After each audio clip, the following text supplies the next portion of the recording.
कैसे कैसे काम चलेगा।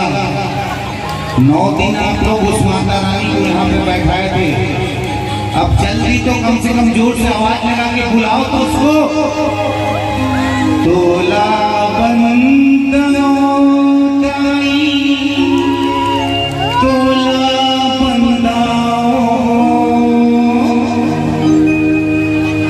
पिंजरा की दुर्गा रानी, तोला बंदाओ।